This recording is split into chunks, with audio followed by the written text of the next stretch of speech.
Hello students, today discuss about dual problem by using simplex method। आज हम discuss करेंगे जो डुअल हमने लास्ट लेक्चर में पढ़ा हुआ था डुअलिटी के बारे में। ठीक है ना, हमने बता दिया था लास्ट लेक्चर में कि डुअलिटी को जैसा कि प्रिमल डुअल दिया गया है उसको डुअल में कैसे कन्वर्ट करना है। ठीक है ना, तो सबसे पहले उसको स्टैंडर्ड में कन्वर्ट करते हैं, स्टैंडर्ड से डुअल में कन्वर्ट कर लेते हैं। सिंपल सा है, जो रो रहता है वो कॉलम में कन्वर्ट हो जाता है, बाकी ऑब्जेक्टिव फंक्शन में आ जाता है। तो हमने बताया था कि हम नेक्स्ट वीडियो में चर्चा करेंगे सिंप्लेक्स मेथड में। ठीक है ना, तो वही चीज हम लेकर आए हैं। हमारा एग्जाम्पल है use principle of duality to solve the following LPP. दिया गया है जो हमारे मैक्सिमम जेड है 4x1 + 2x2, ये हमारा ऑब्जेक्टिव फंक्शन दिया गया है। सब्जेक्ट टू कांस्टेंट दिए गए -x1 -x2 <= -3, -x1 + x2 <= -2, और जो जो हमारे टू हैं x1 और x2 वो नॉन नेगेटिव 0 है। ठीक है ना, तो हमें इसको सॉल्व करना है। तो सबसे पहले इसको सॉल्व करने के लिए हमें इसको काय में कन्वर्ट करना है, डुअल में कन्वर्ट करना है। ठीक है ना, तो डुअल में कन्वर्ट करने के लिए आपको ये हमारा पहले लिख लेते हैं कि हमारा देखिए स्टैंडर्ड एलपीपी, इसका जो हमारा सॉल्यूशन होगा, पहले इस सॉल्यूशन को चलते हैं। सॉल्यूशन, ठीक है, सॉल्यूशन में इसी को देख लेंगे कि हमारा जो स्टैंडर्ड एलपीपी है, स्टैंडर्ड एलपीपी अगर यहाँ पर मिनिमम जेड दिया जाता तो उसको मैक्सिमम बदल देते, लेकिन यहाँ पर तो मैक्सिमम जेड है। ठीक है ना, तो यहाँ पर कोई चेंजेस नहीं होगा। 4x1 + 2x1 2x2, और बाकी सब्जेक्ट टू कांस्टेंट दिए गए हैं तो जो कितने लिख देंगे।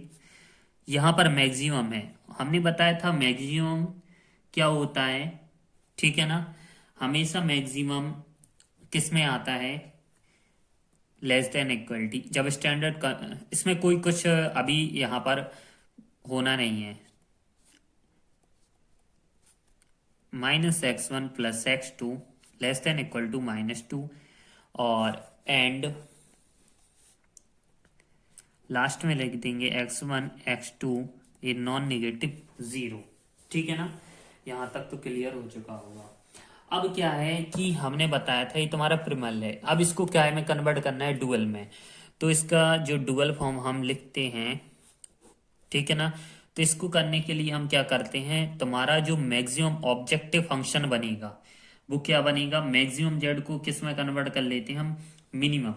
ठीक है ना, क्यों होगा, क्योंकि जब हम यहाँ पर हमने बताया था मैक्सिमम दिया जाएगा तो डुअल में क्या हो जाता है, मिनिमम जेड, और जो ऑब्जेक्टिव फंक्शन रहेगा वो क्या आएगा, -3w1 -2w2। ठीक है ना, ये तुम्हारा हो जाएगा objective function. Subject to constants ये क्या हो जाएंगे तुम्हारे, ये हो जाएंगे। अब जो यहाँ पर तुम्हारा कॉलम में दिया गया है तो यहाँ पर वो चीज चली जाती है, किस में चली जाती है, रो में।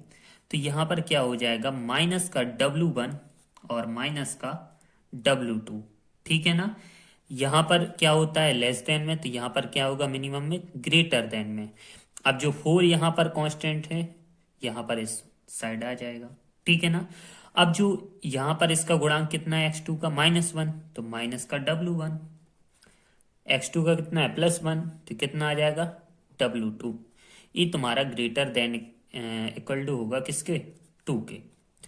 लिख देंगे and w1 w2 non negative 0।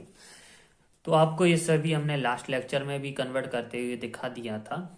तो ये तो हमारा सिंपल है कि हमें इसको कन्वर्ट करना ही है। अब इसके बाद हमें सिंप्लेक्स मेथड का प्रयोग करना है। तो सॉल्यूशन निकालना है तो हम क्या करते हैं, ठीक है ना। तो निकालने के लिए हम इसमें वेरिएबल का जो हमारे आर्टिफिशियल वेरिएबल रहेंगे इनका हम प्रयोग करेंगे, ठीक है ना। कौन सा, A1 A2 और सरप्लस सिलेक्ट वेरिएबल जी जानते हो हम इक्वल टू जब किसी करते हैं तो हम सबसे पहले लिखेंगे स्टेप फर्स्ट में, देखिए स्टेप फर्स्ट में हम क्या देखेंगे, यह मिनिमम जेड हमारा क्या हो जाएगा, जो देखिए माइनस का 3W1 माइनस का 2W2, ठीक है ना। ये हमारा जो का त्यों हम ये लिख लेंगे यहाँ पर। अब हमारे जो सब्जेक्ट टू कांस्टेंट्स होंगे, सब्जेक्ट टू कांस्टेंट्स, ठीक है ना, ये क्या, माइनस का W1 माइनस का W2 एक ग्रेटर देन इक्वल टू है, तो यहाँ पर हमारा कौन सा वेरिएबल लगेगा, यहाँ पर लगेगा हमारा सरप्लस वेरिएबल S1।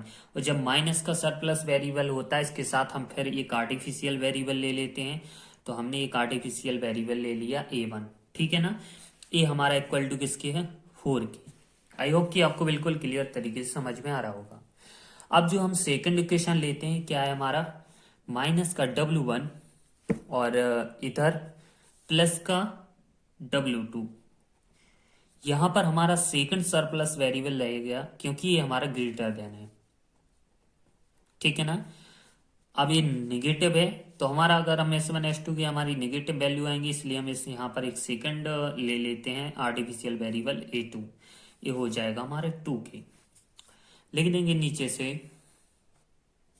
एंड जो W1 W2 और S1 S2 E1 E2, ठीक है ना, एक ग्रेटर देन इक्वल टू 0, ठीक है। अब यहां पर देखते हैं जो हमारे सरप्लस वेरिएबल हैं, एक इनके जो कॉफिशिएंट होंगे 0 होंगे, और जो आर्टिफिशियल वेरिएबल लिए हैं उनका हम मिनिमम में क्या रखते हैं, प्लस है, मैक्सिमम रहता है तो माइनस है। इतना ध्यान रखना है, पूछा जाता है कभी ऑब्जेक्टिव फंक्शन में, अगर यहाँ पर हमारा मिनिमाइजेशन रहता है तो हम कौन से वेरिएबल का लेते हैं, मिनिमाइजेशन में प्लस एम, ठीक है ना। तो plus M A1 plus M A2, और यहाँ पर अगर मैक्सिमाइजेशन दिया जाता है तो यहाँ पर माइनस एम लेते, ठीक है ना। अब लिख देंगे हम नाउ applying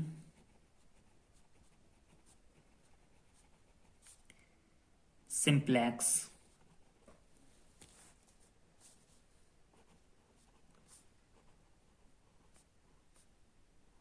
प्रोड्यूस फॉर किसके लिए, मिनिमाइजेशन के लिए, ठीक है ना।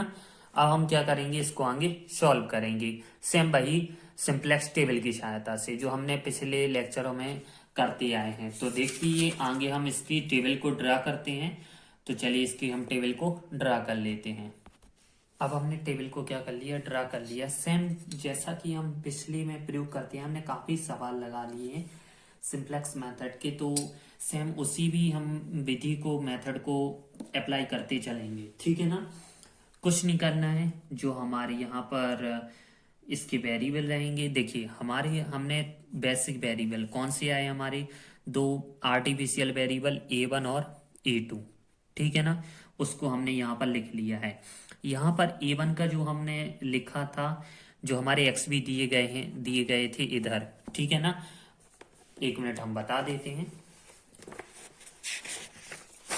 यहाँ पर 4 और 2, तो ये हमारे यहाँ जाएंगी इसमें XB में, तो यहाँ पर लिख देंगे हम इसको 4 2 इसके। अब जो CB और तुम्हारा, हाँ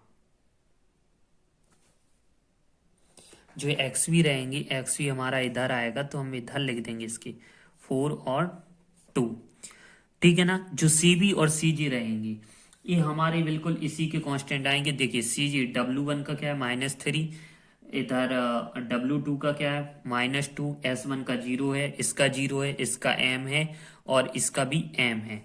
और A1 A2 के तुम्हारे आर्टिफिशियल वेरिएबल के तुम्हारे क्या है, हमने मानी थी M और M। ठीक है ना। तो इतना आपको जान इतना आप क्वेश्चन से देख चुके होंगे। अब इनका हम वही लिख लेते हैं। W1 का क्या है -1, इसका भी -1, -1, इसका क्या है W2 का 1। ठीक है ना। इसका S1 का -1 0, S2 का 0 -1 1 0 0 1। इसको हमने किस तरीके से लिखा आप खुद पता लगा सकते हैं। देखिए W1 माइनस माइनस -1 + 1 -1 -1 और सॉरी S1 का -1 है, S1 यहाँ पर नहीं है तो 0 लिखा, S2 यहाँ पर 0 है, इधर -1 होगा। A1 का 1 है, यहाँ पर A1 नहीं है तो 0, A2 0 तो A1 1। इस तरीके से हमने इसकी लिख लिए हैं। अब हमें क्या करना है, सिंपल सा वही मेथड है। हमें यहाँ पर जेड की वैल्यू फाइंड करनी है और डेल जे की वैल्यू फाइंड करनी है। तो यहाँ पर हम जेड की वैल्यू फाइंड करेंगे और डेल जे की वैल्यू फाइंड करेंगे। ठीक है ना। तो जेड की वैल्यू फाइंड करते हैं। जेड की वैल्यू हम किस तरीके से फाइंड करते हैं, हम जानते हैं कि जेड इक्वल टू होता है C B into X B. ठीक है ना। तो जेड सी बी की वैल्यू हमारी दी गई है एम एम और एक्स बी हमारा दिया गया है 4 2। ठीक है ना। तो जेड इक्वल टू हो जाएगा 4m + 2m। 4 और 2 कितना होता है 6m। तो जेड की वैल्यू हमारी कितनी आई है 6m। तो यहाँ पर लिख देंगे हमारी जो जेड की वैल्यू फाइंड हुई है वो कितनी हुई है 6m। ठीक है ना। अब हमें क्या करना है, डेल जे क्रमशः इनकी वैल्यू निकालनी है तो हम इनकी वैल्यू निकाल लेंगे। डेल वन क्या होगा सी बी इंटू x1 - c1। तो सी बी m दिया गया है, x1 की सॉरी या x1 नहीं W1 की -1 और c1 माइनस माइनस प्लस। तो यहाँ पर हो जाएगा माइनस का m। ठीक है ना। यहाँ पर माइनस का m और ए बी माइनस का m प्लस का 3, तो माइनस का 2m + 3। तो लिख देंगे माइनस का 2m + 3। अब यहाँ पर डेल टू की वैल्यू निकालते हैं। तो डेल टू की वैल्यू बहुत इजी है। डेल टू इक्वल टू वही हो जाएगा m m -1 1 -2। तो 1 एक हो जाएगा -1, एक तो माइनस, हाँ -1 एक होगा तुम्हारा +1 -2, ये आपस में कैंसिल हो जाएंगे तो इसकी वैल्यू कितनी आएगी 2। तो यहाँ पर लिख देंगे 2। ठीक है ना इसकी वैल्यू। अब यहाँ पर हम इसका करते हैं थर्ड डेल 3 की वैल्यू। तो डेल 3 की वैल्यू किस तरीके से निकलेगी हमारी, डेल 3 की वैल्यू निकलेगी m m और इसका -1 0 बाकी 0। तो ये क्या रहेगा -m। तो इसका हमारा कितना आएगा -m। सेम इसका भी हमारा वही आएगा -m, इसका 0 और इसका 0। ठीक है ना। तो इस तरीके से हमने देख लिया है यहाँ पर। ठीक है। इसमें हमें देखना है सबसे छोटी संख्या कौन सी है। सबसे छोटी संख्या 0 0, ये तो कोई मान नहीं जाएंगे क्योंकि 0 से हमारा 1 और 0 जहां पर मिल जाए तो वहां पर हमारा कुछ है ही नहीं है। हमें डेल जे की वैल्यू हमें देखना है कि हमारे ऑल या तो हमारे ग्रेटर देन ऑल पॉजिटिव होने चाहिए। जब ऑल पॉजिटिव नहीं है तो हमें फिर उसमें हम सबसे छोटी संख्या देखते हैं। तो हमारी पूर्णांक संख्या यहाँ पर शून्य पूर्णांक नहीं है। व्हाट इज देखिए 3, अगर यहाँ पर देखते हैं 3 m की वैल्यू से अभी कोई लेना देना नहीं है क्योंकि -1 यहाँ पर वो चीज। तो यहाँ पर हमें 2 क्या मिल रहा है हमारा इनकमिंग वेक्टर मिल रहा है। तो हम लिख देंगे यहाँ पर 2 क्या है हमारा इनकमिंग वेक्टर।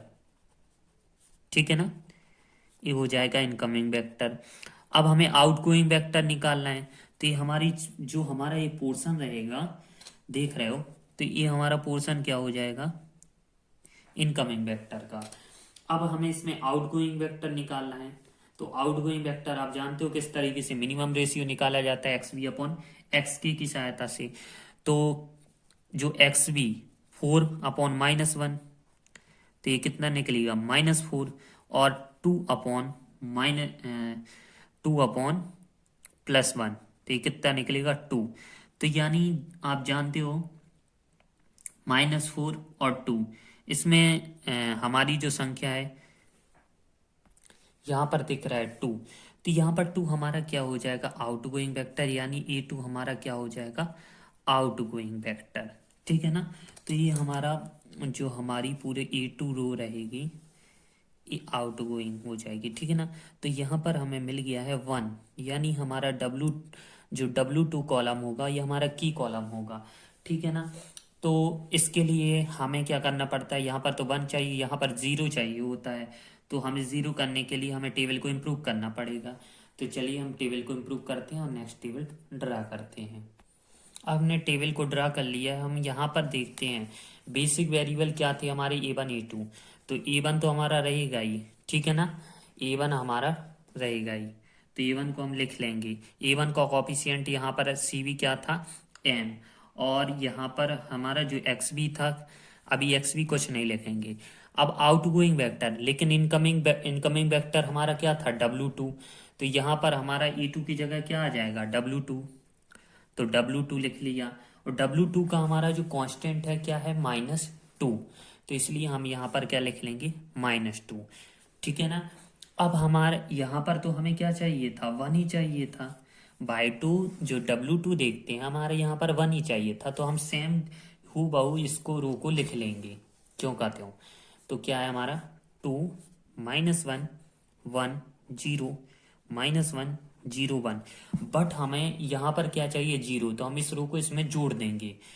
तो हमारी यहाँ पर क्या हो जाएगी, देखो अगर हम इसको इसमें ऐड करते हैं, ठीक है ना, तो यहाँ पर हमें क्या मिलता है 0 फाइंड हो जाता है ना। तो हम इसको ऐड करते हैं, तो जब हम इसको ऐड करते हैं तो 4 × 2 6 हो जाएगा, यहाँ 0 होगा, सॉरी यहाँ पर -2 होगा। इसको ऐड करते हैं तो यहाँ पर 0 होगा, इसका -1, इसका -1 1, और यहाँ पर भी 1 आएगा। ठीक है ना। सेम भाई हम जेड और किसका मान निकालेंगे, यहाँ पर डेल जे का वैल्यू निकालेंगे। तो चलिए, तो जेड इक्वल टू वही चीज निकालेंगे और डेल जे की वैल्यू निकालेंगे। तो यहाँ पर 6m लिख लेते हैं। जेड की वैल्यू देखेंगे हम क्या आएगी, तो जेड की वैल्यू हमने निकाली थी CV × XV होता है। तो यहाँ पर हमारा CV कितना दिया गया है M, -2, XV 6, 2, ठीक है ना। तो 6m -2 2 जा 4, ठीक है ना। तो यहाँ पर हमारी जो जेड की वैल्यू निकल रही है, तो हमारा क्या होगा 6m -4, तो यहाँ लिख देंगे 6m -4। अब हम डेल 1 डेल 2 डेल 3 की वैल्यू निकालेंगे। तो देखिए यहाँ पर अगर हम del 1 del 2 del 1 equal to हो जाएगा तुम्हारा CV क्या दिया गया M, -2, और यहाँ पर 2 -2, -1 -3, तो यहाँ पर हो जाएगा माइनस का 2m प्लस का 2 प्लस का 3, तो माइनस का 2m प्लस का 5, माइनस का 2m प्लस का 5।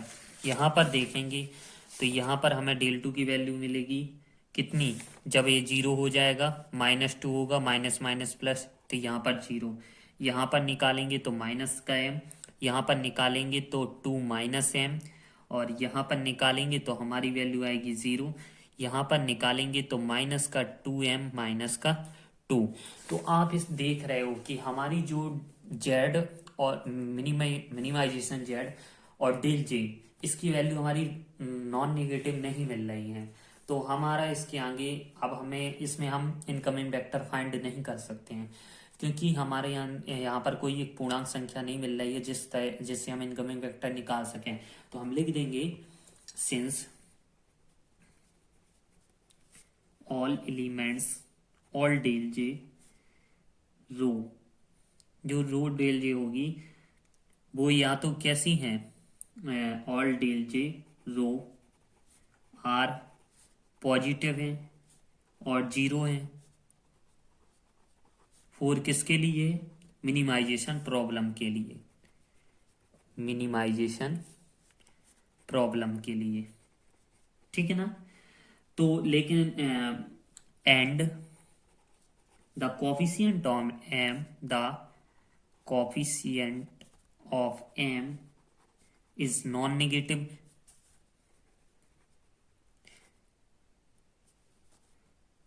ठीक है ना। तो हमारा but artificial variable appreciate the basis, तो हमारा जो क्या हो जाएगा, नो फिजिबल सॉल्यूशन होगा, नो फिजिबल सॉल्यूशन, इसके आगे हमारा कोई सॉल्यूशन नहीं होगा, तो ये हमारा होगा नो फिजिबल सॉल्यूशन। तो इसी इसी तरीके से हम इसको सॉल्व करते हैं।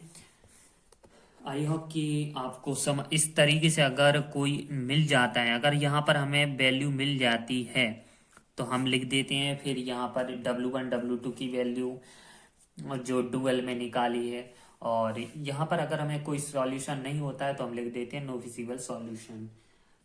आई होप कि आपको वीडियो अच्छी लगी होगी, अगर थोड़ा बहुत समझ में आया हो, हमारी लैंग्वेज को आप लोग समझ पाए हो, तो प्लीज़ वीडियो को लाइक करो और चैनल पर नए हो तो सब्सक्राइब करो। और आपको नए साल की बहुत बहुत शुभकामनाएं, आपका जीवन मंगलमय हो और आप अच्छे से अच्छे लाइफ में कार्य कर सको, यही हमारी आपसे कामना है। धन्यवाद।